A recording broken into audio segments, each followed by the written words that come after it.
ক্ষমতা গ্রহণের মাত্র 4 মাসের মাথায় প্রধানমন্ত্রী তারেক রহমানের প্রতি জনগণের আস্থার একটি গুরুত্বপূর্ণ চিত্র উঠে এসেছে নতুন এক জাতীয় জনমত জরিপে।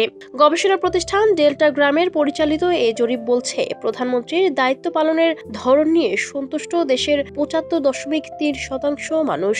বিপরীতে অসন্তোষ প্রকাশ করেছেন ১৭.৫% উত্তরদাতা, আর ৭.২% কোনো মত দেননি। গত ১২ থেকে ২৪ জুন পর্যন্ত দেশের ৮ বিভাগের ৩,০০০ প্রাপ্তবয়স্ক মানুষের অংশগ্রহণে পরিচালিত এই জরিপে দেখা যায়, সরকার দায়িত্ব নেওয়ার অল্প সময়ের মধ্যেই উল্লেখযোগ্য জনসমর্থন অর্জন করেছে। বিভাগ ভিত্তিক বিশ্লেষণে সবচেয়ে বেশি সমর্থন মিলেছে রংপুর বিভাগে, যেখানে প্রধানমন্ত্রীর প্রতি সন্তুষ্টির হার ৮৩.১%। অন্যদিকে সবচেয়ে কম সমর্থন পাওয়া গেছে ঢাকা বিভাগে, যেখানে এই হার ৭০.৪%। এছাড়া শহর ও গ্রামের ফলাফলেও রয়েছে স্পষ্ট পার্থক্য।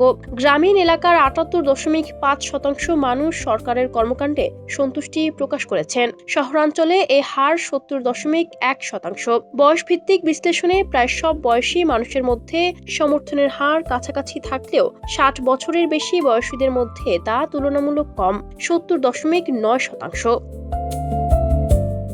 জরিপে অংশ নেয়া ব্যক্তিদের মধ্যে ৭০% সাক্ষাৎকার নেওয়া হয়েছে সরাসরি এবং ৩০% সঙ্গে কথা বলা হয়েছে মোবাইল ফোনে।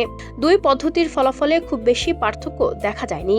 সরাসরি সাক্ষাৎকারে সমর্থনের হার ছিল ৭৫.৮%, আর ফোনে ছিল ৭৪.১%।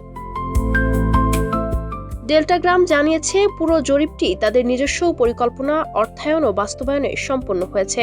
জরিপকারীদের ১৫ দিনের প্রশিক্ষণ দেয়া হয় এবং নমুনা নির্বাচন থেকে শুরু করে তথ্য সংগ্রহ পর্যন্ত প্রতিটি ধাপে মান নিয়ন্ত্রণ নিশ্চিত করা হয়েছে।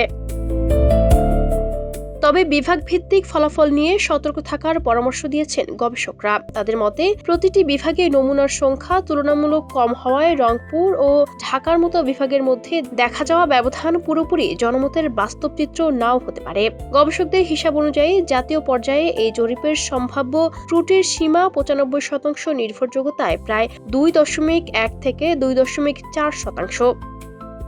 Ayesha Akter Swarna, Campus Times.